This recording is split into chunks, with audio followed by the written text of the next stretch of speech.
What's up, Slumpbusters? It's time for episode 94 of the Slumpbuster podcast. I'm your host, Juju Talk Sports, and my guest today is Mr. Gary Miceli. Now, Gary is a sports memorabilia enthusiast, but we end up having one of the best baseball discussions I think I've ever had on the history of this show. If you're really enjoying the MLB season at this point, this is definitely the podcast for you. But before we do that, folks, it's time to give a shout out to our partners. Caveman Coffee Co. Caveman is a fantastic single source, single origin goodness from a company with impeccable taste and ethics. The people behind it are beautiful souls, and the coffee is delicious fuel for the never-ending quest to do better, be better, love harder, and enjoy deeper. Guys, I tell you, their Nitro Cold Brew is the perfect blend of energy and refreshment in the morning. Great way to start the day. But why stop there? They have their Mammoth blends, which I highly encourage you getting. They have their hibiscus teas, which are delicious. And guys, if you use our promo code SLUMP, you get 15% off your next purchase of any of these fantastic products. cavemancoffeeco.com, promo code SLUMP. Guys, don't be a chump. Use promo code SLUMP and get yourself a case today. All right, guys, Juju Talk Sports, Gary Miceli, episode 94. Let's get it. Let's go. Let's bust the slump. Enjoy.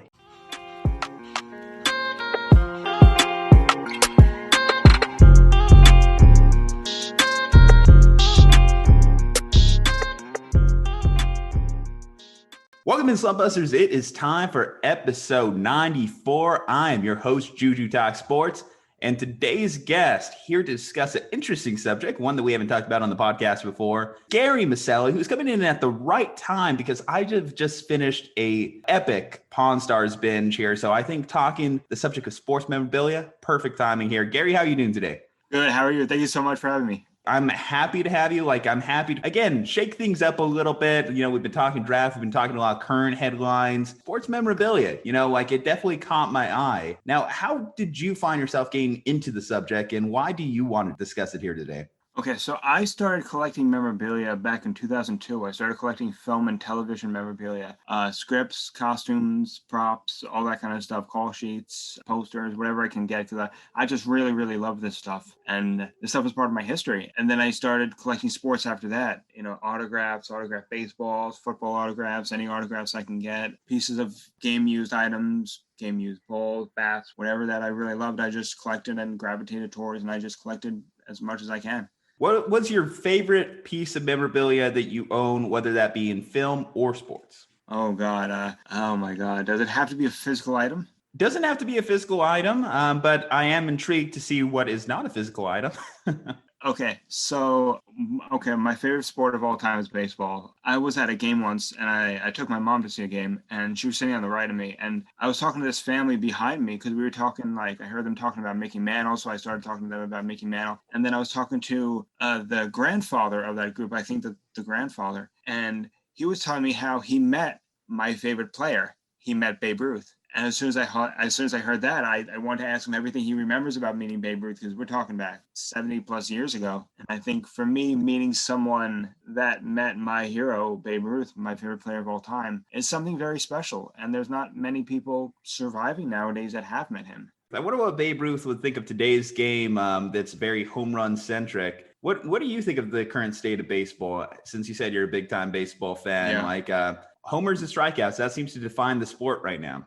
Yeah, another one of my favorite players is Pete Rose. I love how Pete played the game, how he would head first into home plate, and he would really play the great game aggressively, and he would really play. But like you said right now, it's all strikeouts and either home runs, strikeouts, and if you're not doing either or, you're probably injured on the DL list. I wish some of the technology wasn't involved, but it's a game, and you take the good and the bad. There's still a lot of great players and still a lot of great plays. So it's exciting, but also, you miss how it used to be. I'm going to put you on the spot here and say, do you think a guy like Billy Beane, Bill James may have actually in a way ruined the sport? Ooh, because we're going to talk Moneyball here in a week or so, we're going to review the film. When you look at the current state of it, it all goes back to this Sabermetrics movement started by Billy Beane and the Oakland A's in the early 2000s. Yeah, I think everyone wants to keep baseball going and keep people watching baseball. And the pitchers are throwing harder than they ever have before, consistently. And I think people want bigger and better. And a lot of people want those home runs. A lot of people want, someone to come out and throw 105, 104 miles an hour. But have they ruined it? I don't think so. I think everyone's just trying to make it more into now. But I don't think they need to necessarily, I don't think they really need to change the game that much. I think it should just go how it always was, America's pastime. Okay. So no like immediate fix comes to mind, because for me, I would say if there's one thing I would change, I would get rid of shifts. I hate the shift. I understand the basis behind you have a guy's spray chart, so you kind of set up the fielders around their certain at bats or their play style. But to me, having your third baseman line up in left field or right field, it's kind of a little bit of a cheat. And I think that that's kind of one of the bigger reasons that we have lacked a lot of the movement on the bases and have gone into this point where your really only option is the only way to beat the shift is to hit it out. Yeah, exactly. But no immediate thing really comes to mind. I think a lot of the technology that's in the game right now is taking from the pureness of the game. I really liked how, back 100 years ago, 80 years ago, people would just throw the ball and get a strike. Now, you have pitchers pitching and the coaches are going to tell them, hey, here's exactly what you're doing wrong. And if you don't know what I'm telling you, I will show you a video and we will break it down to exactly what you're doing wrong. And I don't know, I feel like lay off of technology a little bit. Well, when you say technology, though, like what technology would you specifically like define as that? Because not every team is using the cameras in center field like the Houston Astros. And a lot of the bangs on the trash cans, right? Yeah, that's really cutting edge tech that the Astros were using there. Yeah, when I heard that, I had to look at all the footage because I didn't believe it at first. I didn't. But then when I saw it, I think there's, as I'm sure you might agree, people have been trying to steal signs forever. That's just a part of the game. And the third base coach is trying to steal a sign and trying to give the batter something like a heads up. But once you put technology involved in it, that just crosses a line. Yeah, and I think everyone pretty much agreed that that's where we've reached like levels where it goes behind the human element there. Yeah. So I imagine too, you're not a big fan of the potential for robot umpires. No, absolutely not. Absolutely not. I think people should just keep it organic, have humans be human, put humans in there. Because once you put those kind of robots in the baseball field, who knows if in the future there's going to be robots playing, going to be hitting home runs every time they go up. I don't know. Have you seen Angel Hernandez call a game?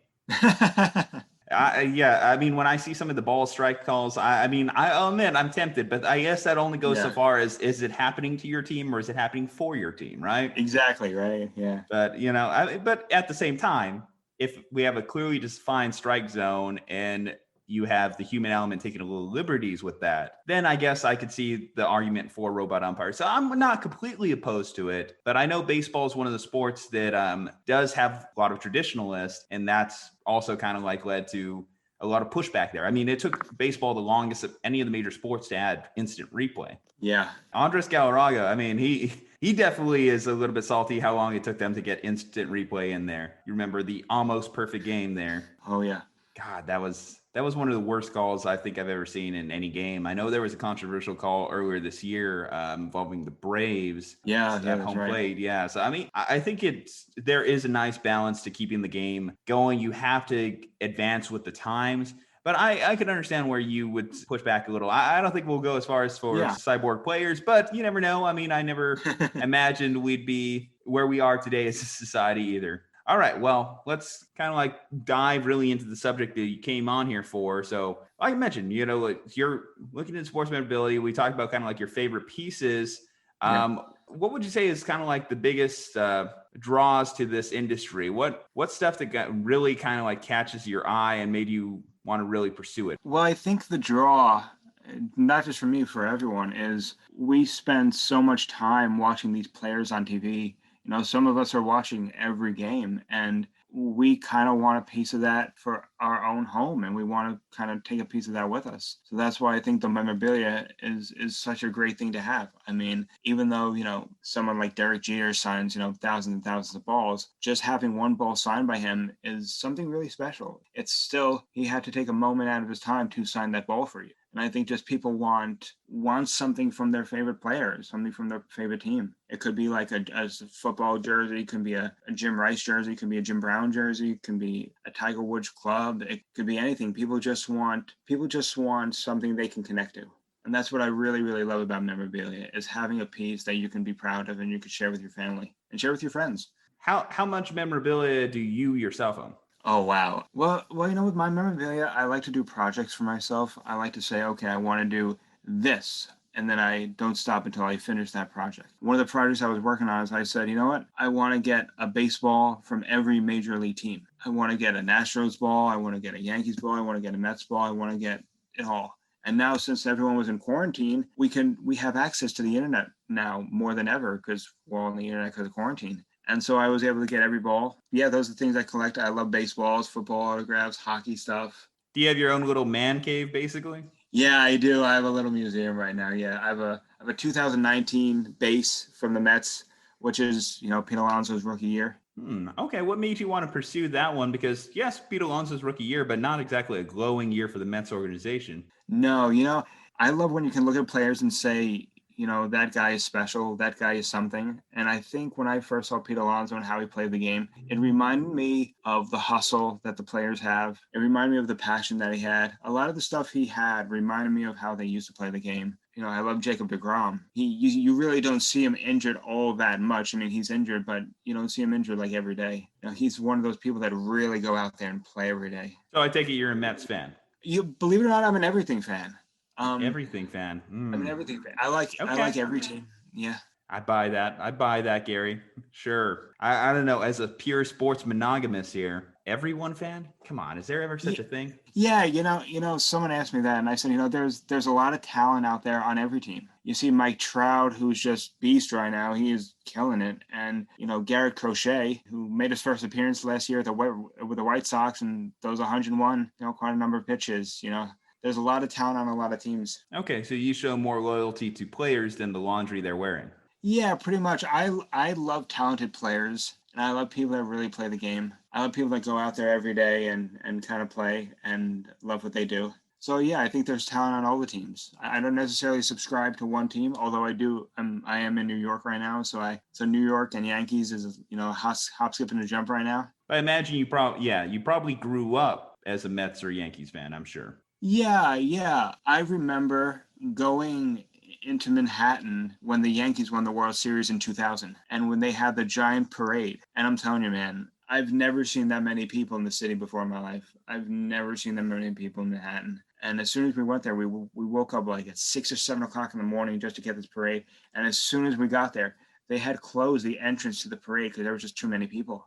Now, explain to me kind of like that breakdown, that split there. Give a rough percentage of how many Mets fans you think there are compared to Yankees fans in the New York area code. Wow, I see a lot of people wearing the Yankees hat. They just like the logo, and they have no idea what's going on with the Yankees. But, I think a lot of Yankees fans are Mets fans as well. But purists as opposed to just Yankees fans, I'm sure there's tons.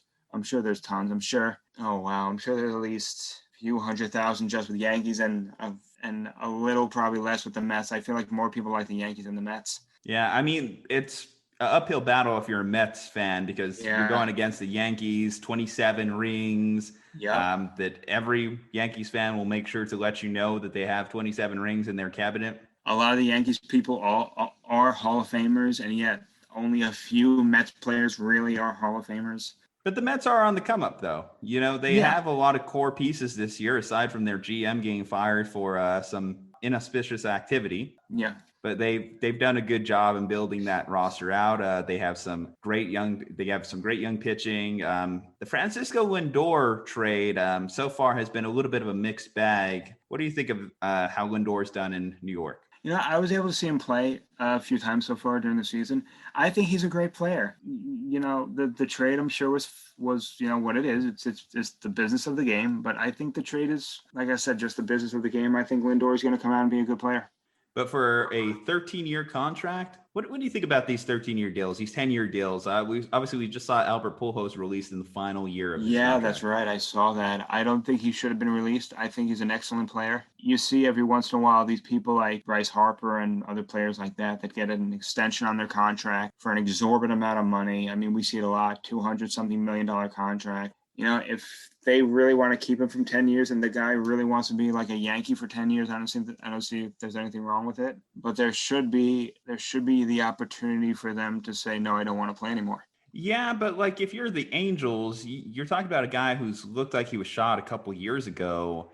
So I completely understand their reasoning. The guy was batting 198 this season. Can you Yeah. really afford to keep a guy who's batting less than 200 in your starting lineup?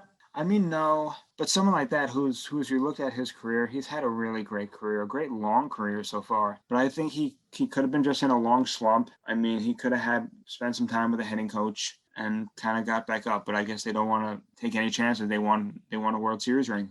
Yeah, I mean, well, hey, as the Slumpbuster podcast, we understand slumps and we understand that sometimes you have to be able to bust them. But overall, Albert Pujols, in the final stages of his contract, he's looked bad, and he's looked bad for a while. And I think if you're the Angels, you have such an exciting team right now with Shohei Ohtani killing it, Mike Trout killing it, the best player in the game, that you want to make it to the playoffs. It is a crying shame that Mike Trout has only been in 3 playoff games in his career. And I think Albert Pujols being a little bit of an albatross has been a big part of that. I mean, Albert, look, he was a part of the Cardinals, then a part of the Angels. He's had what, a 20-year career. And if you look at his stats, his highlights, I mean, just amazing. I mean, I understand that they had to pretty much end it and said, you know, thank you, bye-bye. But, you know, I think, you know, between us, I think Pujols is a great player.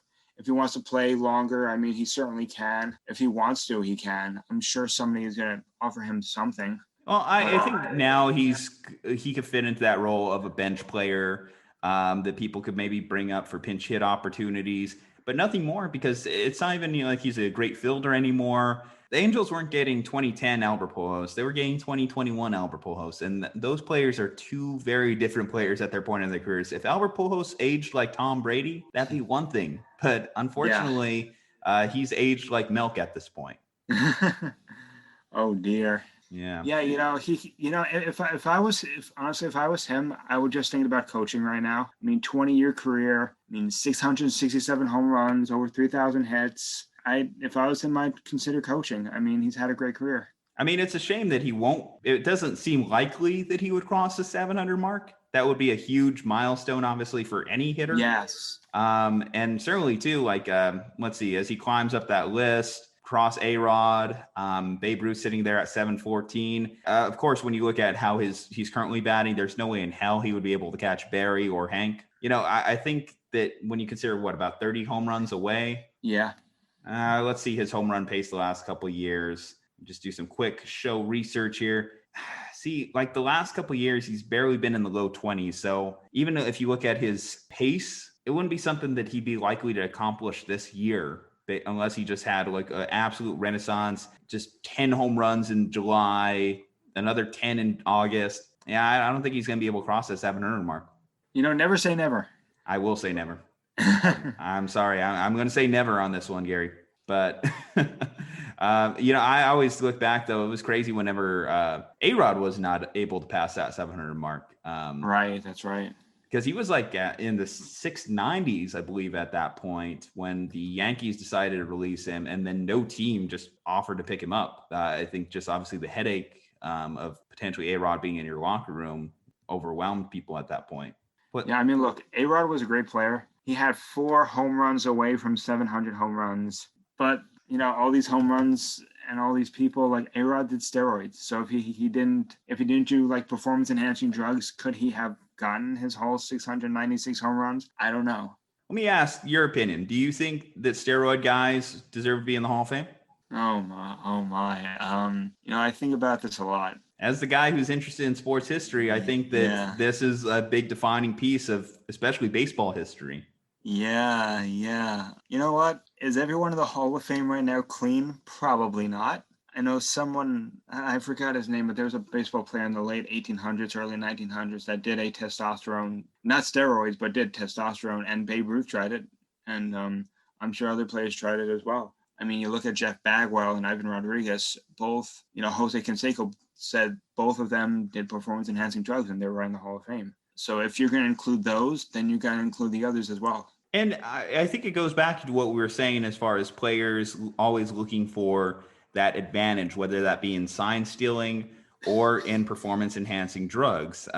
It's just, as long as there's going to be a game, there's going to be guys looking for ways to get ahead of the rules of the game. Look at what's going on with Belichick. Yes, people will like hammer on him for certain activities like Spygate, Deflategate, et cetera, but when you look at like a simple rule like the causing the offsides penalty that Vrabel used against him a couple of years ago, he saw a hole in the rule and he exploited it. That's kind of how baseball players have been wired as well, to see any opportunities. You talk about those guys in the 60s, 70s as well with like amphetamine usage. Yeah. That's another thing that kind of aided in perhaps increasing guys' games, performance enhancing drugs at that time. And even more so, there wasn't an explicit ban on performance enhancing drugs like steroids when those guys did it. It wasn't until the media really started to hammer on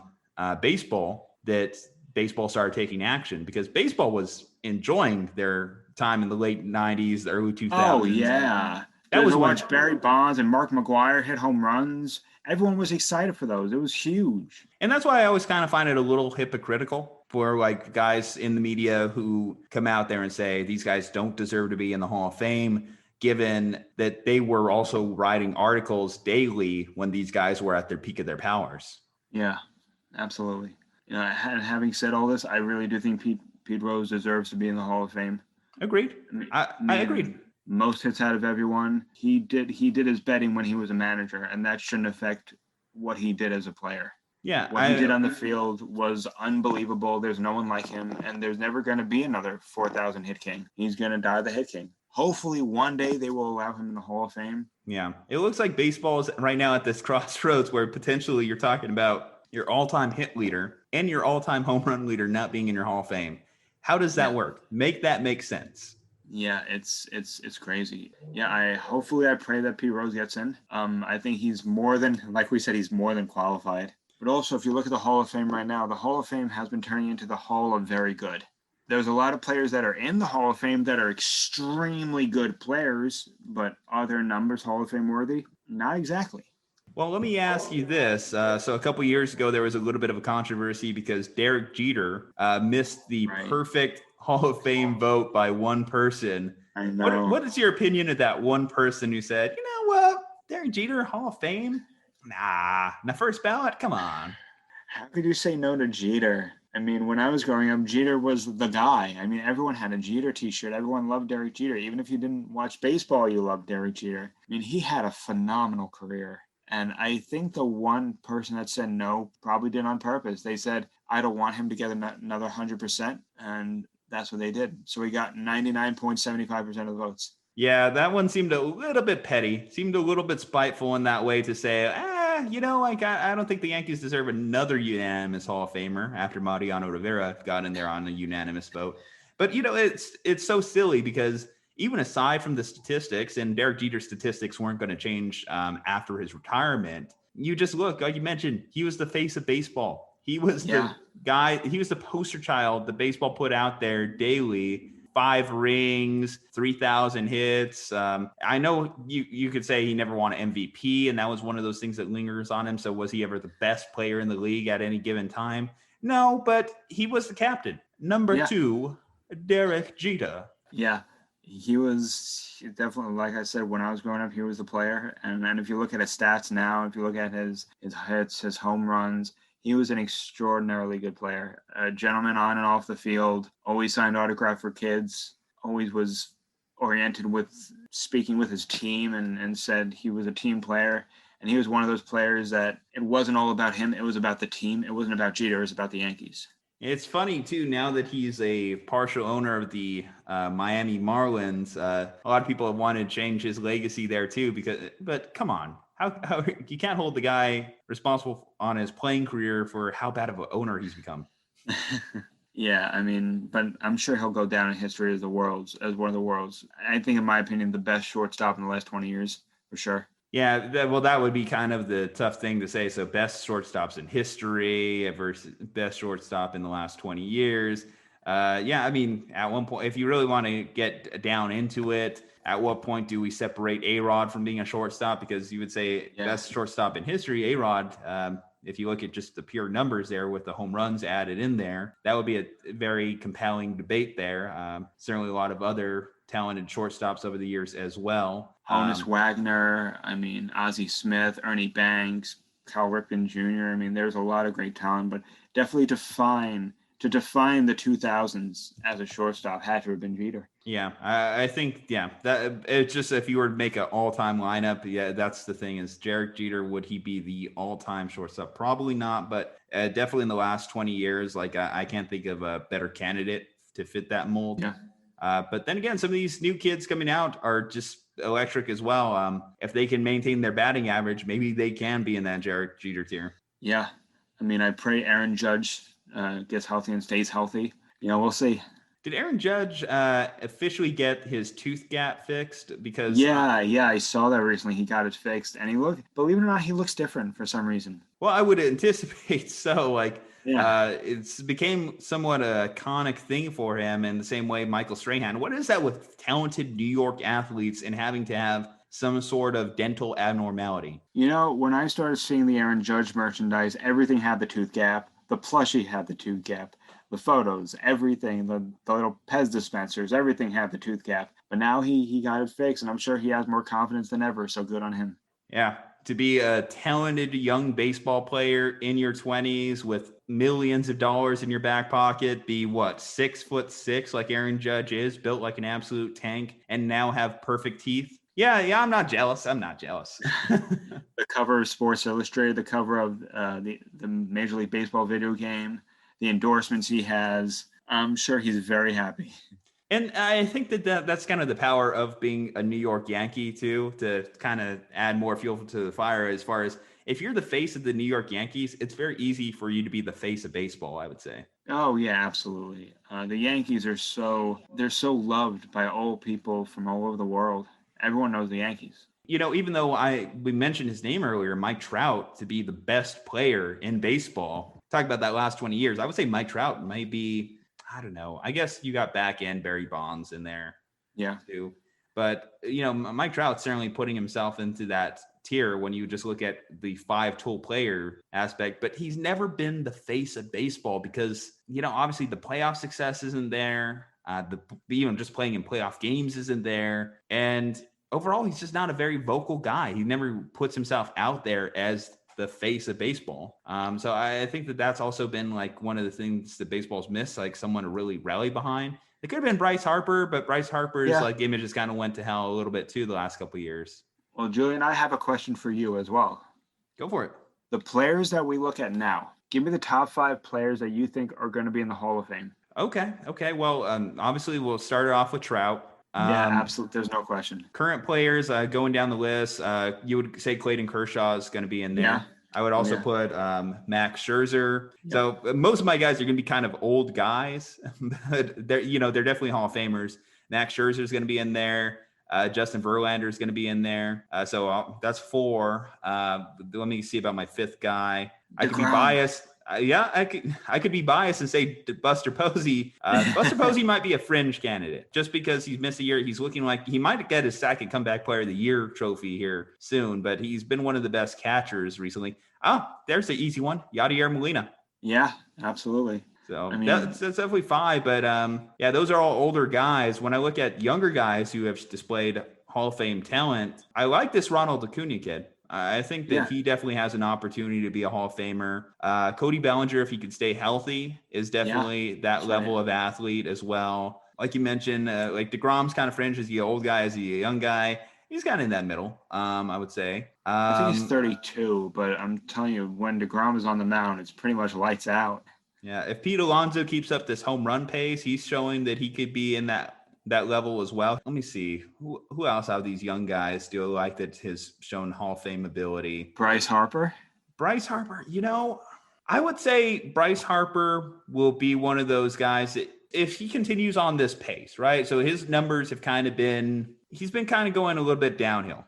I'm not going to lie. Certainly he hasn't lived up to the expectations that his contract have put towards him. And he hasn't lived up to his performance even just a couple years ago. So I would say as long as barring out injury, he's going to finish somewhere with maybe over 400, 500 home runs. And that alone is going to put him in the Hall of Fame. So I would say, yes, Bryce Harper is probably going to get into the Hall of Fame at some point, but it's going to be a little bit of a fight. He just has to maintain what he's doing at bare minimum. He can't fall off the cliff. Yeah, I think a lot of your candidates I would choose. Mike Trout, of course he's going to get in. I mean, look at his numbers. Look at his legacy right now. And he's only Multiple 10 years MVPs. in. Oh, my God. All-Star, RBI leader, 30 for 30 club, All-Star, and everything. Silver Slug Awards, 8 Silver Slug Awards. I mean... Ooh, Shohei Ohtani, if he keeps up what he's doing, too. The story, I think you always get an edge, too, if you're an international player and you have a huge success story like Shohei has. Yeah, and I love Shohei. I love when he pitches and hits. I think one of the players that can do that really successfully, and he throws like 90 and he hits bombs. I mean, he's someone that I could see in the Hall of Fame as well one day. The story alone, we haven't had someone do what he's doing since, honestly, Babe Ruth. Someone who is an electric lights out pitcher. And like you said, just hits absolute moonshots. Seeing a Shohei Ohtani home run is a ton of fun. I mean, the last one, when you see him at home runs, it's electrifying. I mean, you feel through the screen that you're watching. I mean, he's a tremendous talent. And stuff like that. Like Mariano Rivera came to this country not speaking English. He came from Panama and 100% Hall of Fame. I mean, no one had a chance of hitting off of Mariano. Yeah, and off of just one pitch, Mariano's cutter, man. His cutter, yeah. There's been so many like closers that have tried to replicate that cutter, but to see the amount of broken bats, didn't someone make him like a chair out of all the broken bats that he made? I wonder what the memorabilia value of that was. Oh, I'm sure it's up there. But like you said, I mean, he comes out, lights out. People tried for 17 years to hit his pitch, to hit his cutter, and they just couldn't do it. Let's take a look here. Let's see exactly what happened. Okay, so it was the Twins that honored Mo with the broken bat rocking chair. I wonder if it ever got sold. I think he probably actually still has it because I don't see a appraisal on it. If you were him, wouldn't you keep that too? Yeah, but we always see so many players like auction stuff like that off, especially when you're on a Hall of Fame tour like Mariano was. You just get so much stuff because literally every team in the league is honoring you. Yeah. It's kind of daunting too whenever you see a player announce this is my final year and you just see them making that home run, making that final tour.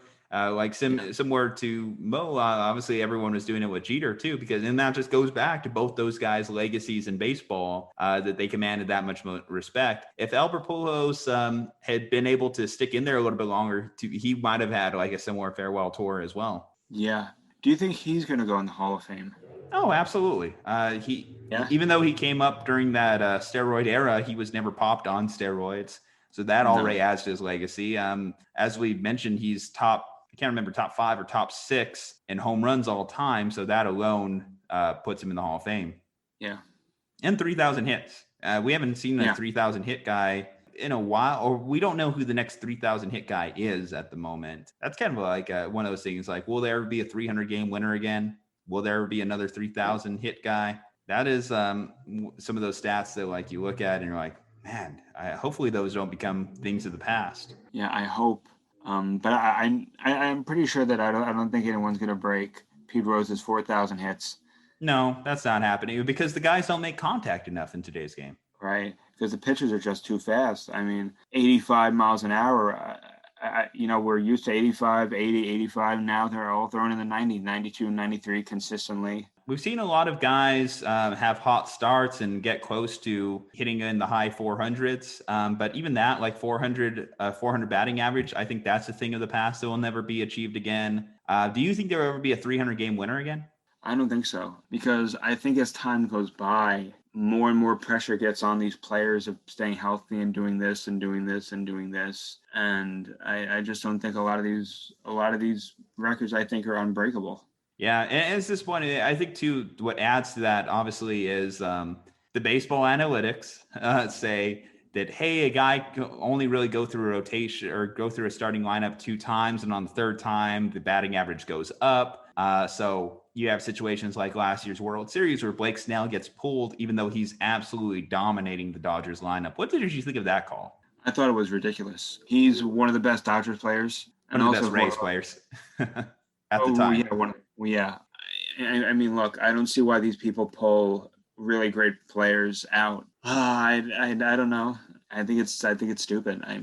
Keep having people play. If you have a great player, I don't see the point in not having him play. Colin Cowherd has a great term for this, the difference between analytics and manalytics. I think in that moment, that's when you lean towards the man. You lean towards the guy. You look him in the eye and like, this guy is killing it out there. Like, no one was touching his stuff that entire night. Maybe he allowed 1 base runner, and that's when Kevin Cash decided to pull the plug. But I think you leave your stud in there. You leave your guy who's a Cy Young candidate in there in that moment, especially when you're in a win-now game. It's do or die.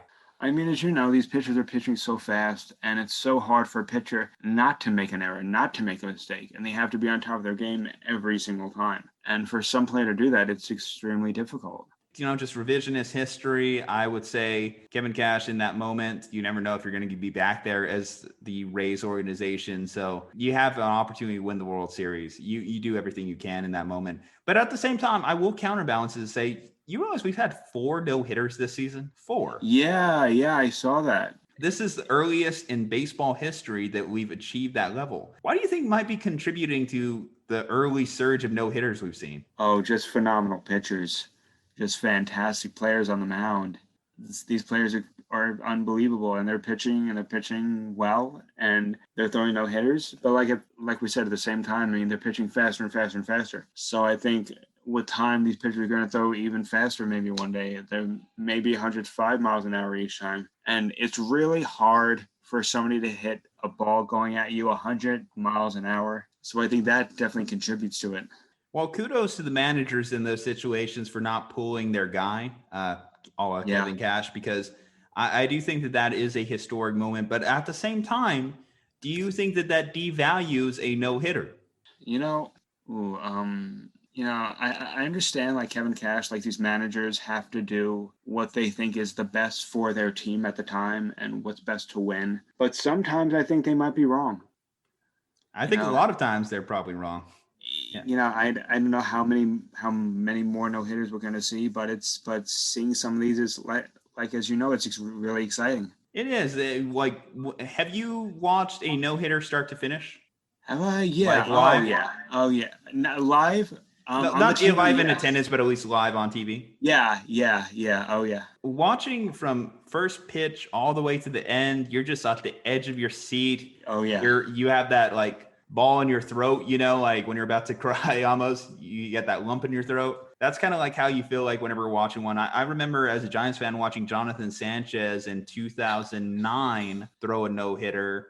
And it's funny because, and my dad, I know he's usually listens and whatnot, so he's going to give me hell on this one. But hi, Julian's dad. He says that he had called that Jonathan Sanchez was going to throw that no-hitter that night. And sure enough, it happened. I mean, he just had all the right pieces working that night. His slider was working, his fastball, no one could touch it. It's amazing to be there whenever like everything's working just right. And it helps whenever you're facing the Padres.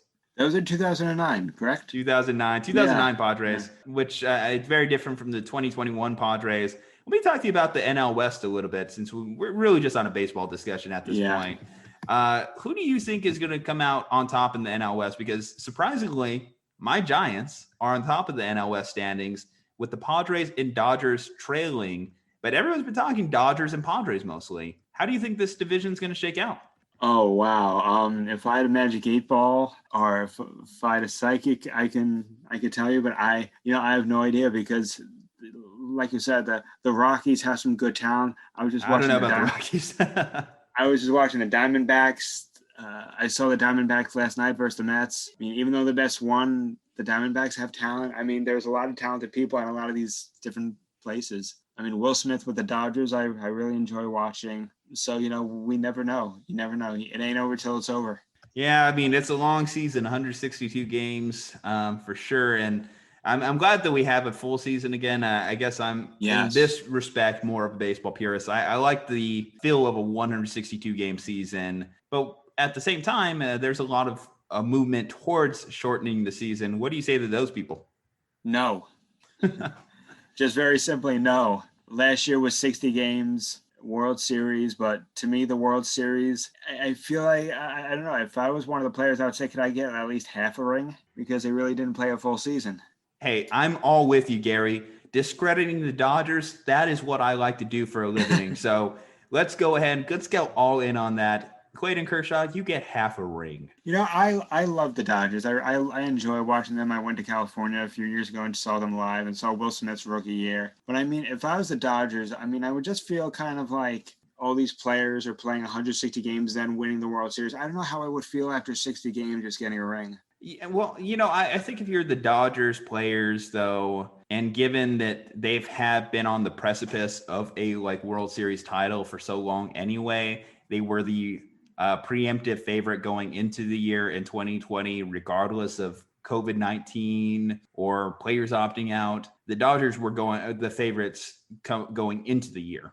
And they're the favorites going into this year, too. So I think as much as I would love to say, let's put an asterisk mark on them, there's no way you could look at the Dodgers roster, their rotation, and not say that they were the best team in baseball last year. Oh, yeah, absolutely. Now, they did need the Braves to choke, as Georgia-based franchises are one to do.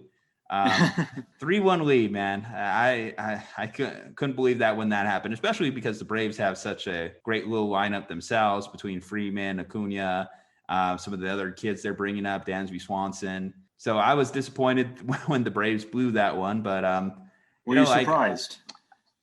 I can't say I was surprised because at a certain point when they had that 3-1 lead, you started seeing the memes come out. The memes started slowly trickling out to wow, Atlanta team up 3-1. It's kind of like they're up 28-3. And sure enough, same goes how too. They even did with the Georgia Bulldogs. Man, that's rough if you live in that area code, right? What do you think this year, Dodgers World Series? See, when you just look at, and I guess too, this would kind of lead into the original question of the NL West. I said yes at the start of the year, and I guess I'd have to stick with it because, I mean, this team just goes out there and they add a Cy Young Award winner to their rotation in Trevor Bauer. They have guys like Corey Seager and Bellinger. They re-signed Justin Turner. And every time you look, they bring up a new player from their minors, from their farm system that's able to contribute right away. Where do they keep finding these guys? Their scouting department has to be among the best, or if not, is the best in baseball, because I look at what they've been able to do with their farm system, and I'm like, man, why aren't the Giants doing this? Why aren't other teams able to scout at this level? Because even their middling prospects are stars on other teams. You know, Cody Bellinger has been playing for, I think, 4 years. I think he started in 2017, and he's already has awards. I mean, Rookie of the Year, I remember, MVP, World Series. I think he hit for the cycle as well during his rookie season, if I'm not mistaken. Oh, I wouldn't be surprised. The guy's an absolute stud. The problem for him now is he just has to stay healthy. Yeah, and he's young. He's only 25, and he's 4 years in the majors and a World Series ring. And it only helps for the Dodgers that they are bringing up their own guys. So whenever a star player becomes available, like a Mookie Betts, they can spend the money. They have enough trade assets to go ahead and get them, and it's no big imposition. So they're adding to their arsenal by getting MVPs and Cy Young Award winners from other teams, while also maintaining their guys. Honestly, a ridiculous rich get richer situation with the Dodgers. Yeah. So, I mean, it's a tough cycle. And then you look at what the Padres are trying to do. The Padres are really just trying to outspend them to try and get into that level as well. And hey, San Diego, California, it's a beautiful place. So certainly it is a good free agent destination. But I think the Padres still just feel like little brother to me. Even to the Giants, the Padres still feel like a little brother. The weather is wonderful there, and I'm sure they're playing in nice weather, and I'm sure they're all happy. Yeah, I mean, Fernando Tatis, it's going to be interesting to see how he does the rest of the year. I know he's battling a little bit of an oblique strain, and those have a horrible tendency to linger on players, especially like ruining power production. And that's part of the draw with a guy like Fernando Tatis. Yeah, Tatis is a great player, and I wonder if it's going to stop the production of his great at bats. Certainly hope it doesn't hinder his bat flips, his antics. I mean, that's really, I think, what's separating baseball now, and baseball starting to become, you know what? I will say this. I think the NBA's popularity has been hurt deeply in the last couple of years. If you told me baseball had an opportunity to jump the NBA again, I wouldn't be surprised. I'm going to put that narrative out there. I agree with you. And I also love seeing Bryce Harper angry as well. That's one of my favorite things in baseball. Yeah, you just need those vocal leaders of the sport. I actually just bought MLB The Show, so I haven't had a good baseball video game in, I want to say, like 8 years, because I've always been an Xbox guy, right? Right, of course. And Xbox, they had the 2K contract, and then 2K at a certain point just started updating the rosters and not doing much else for the video games. So the MLBPA decided to pull their rights from there. So Xbox just didn't have a game. Now the show is officially a cross-platform game. So, hey, Xbox owners, congrats, you own the show again. So I just bought the show like a couple days ago. I haven't played it yet, but Fernando Tatis on the cover. I think that's like a new day, a new age in baseball to see a rising young star on video game covers, in commercials, just being a vocal leader of the sport. Yeah, as we've been discussing, there's so many great new players that are coming into the game and making it really, really exciting. I'm excited to continue to see where these guys' careers go. And hopefully, again, they keep adding to the story of baseball. You know, keep making baseball that novel that keeps on riding. Baseball, America's pastime. Homage to the James Earl Jones speech from Field of Dreams, right? That's right. That's right. I wish I had that quote just standing in front of me right now, just so I could just kind of like read it off on the podcast. So I guess actually that kind of leads into a close here, Gary. So I know we didn't really get to talk much memorabilia, but that's okay, because I kind of told you we were just going to talk, let it be organic, and see where we went. And I think honestly, this is probably one of the better baseball podcasts that we've done overall. So I really want to thank you for coming on and being able to talk baseball with me, because not a lot of people can keep up with this sport, to be honest. And I need to ask you before we sign off, what do you think about Jason Dominguez? Jason Dominguez. I got to actually say, like, I'm unfamiliar background here. Okay. So he is 18 years old. The Yankees have been looking at him since he is 16. His skills are so good that they have nicknamed him the Martian. They're comparing him to Mickey Mantle. Mickey Mantle. Is he a switch hitter as well? Yeah, he is. Okay, that's all. I already like the sounds of that. This guy is humongous. He's strong as anything. His rookie card online is going for thousands and thousands of dollars. This guy is going to be something really special. The Yankees right now have been saying, you know, let's start the minors. Let's get him through. Let's put him on the lineup for the Yankees. Okay, that actually does make me want to raise even more questions here too. So that, first off, that's awesome to hear that we have a talented young switch hitter coming into the majors here soon, because unfortunately, a lot of switch hitters kind of get discouraged from being a switch hitter early on in today's game. Like I said, a lot of front offices are very focused on the numbers and don't really look at the player as often. So if they see that you have an obvious advantage to either one side of the plate, they'll tell you just bat righty or just bat lefty. And I think that's why, like, a lot of switch hitters have kind of went the way of the dinosaur. So that's awesome to hear that we have electric young batter like Jason Dominguez coming out. And I'm going to keep an eye out to see how that plays out over the next couple of years. But actually, too, like going back into like talking Pawn Stars, talking like memorabilia. So tell me about the rise of baseball cards too, because I have seen a ton of baseball card podcasts. I've seen a lot of people talking about baseball cards recently. And hey, I have some boxes at home, but I don't think any of them are worth much money. But I think pandemic made everyone want to focus back in on that subject. Well, you never know what they're worth. I mean, you could have something that could be worth hundreds of dollars. You could have something to be worth thousands of dollars. And I think, the card industry right now is booming because, everyone's at home. And a lot of these people that go out a lot, they said, well, now we have more disposable income. I wanted that Barry Bonds card when I was 8 years old. I can't afford it back then. Let's see if I can get it now. And so everyone's been going to the card market and trying to see if they can invest in cards, and just it's been crazy to see some of these cards go for millions and millions of dollars. What's the best value you have on a card? Oh, wow. Well, I think my favorite baseball card is I have a card signed by Jacob deGrom. And to me, anything signed by Jacob deGrom is a winner.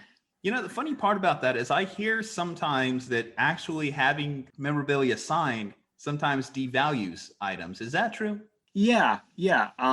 There are also some athletes that won't sign their rookie card. They say, you know what, or my rookie card is really, really priced at this and really at a great price, and I don't want to damage it at all. And like you said, there's some purists that just want the card. They don't want anything on it. They don't want anything touching it. They just want the card. They don't care if it's Michael Jordan. They don't care if it's Tiger Woods. They don't care. They don't. They just want the perfect card. That actually blows my mind, because just the interaction of that player actually signing that card, you would think would make that card's value infinitely more. Like, let's say Barry Bonds signed his 756 home run ball. I would think that would make that ball that much more valuable, but I've heard that it would actually hurt the value of that. I just want to throw that. I actually just pulled up that number of that as well. 752,000 is what that sold for just in the last couple of years. So. I definitely think some memorabilia I think is okay for some people, and some memorabilia, some purists just want it to be perfect. I mean, if someone said, "Would you rather have a Babe Ruth jersey or a Babe Ruth signed jersey that he wore?" I'd want this. I'd probably want the signed one as well. Well, one conversation that always stood out to me that I've had in the past, and I think what kind of drew me to having you on the show was I actually once was just sitting in the bar wearing my Giants cap, and a guy who was in the sports memorabilia profession as well came up and was like, "Hey, you're a Giants fan. Let me buy you guys a round of drinks," like me and my buddies. And we just got into this huge discussion about like signatures and some of the memorabilia he owned. And it was interesting to hear certain facts, like a Muhammad Ali signature.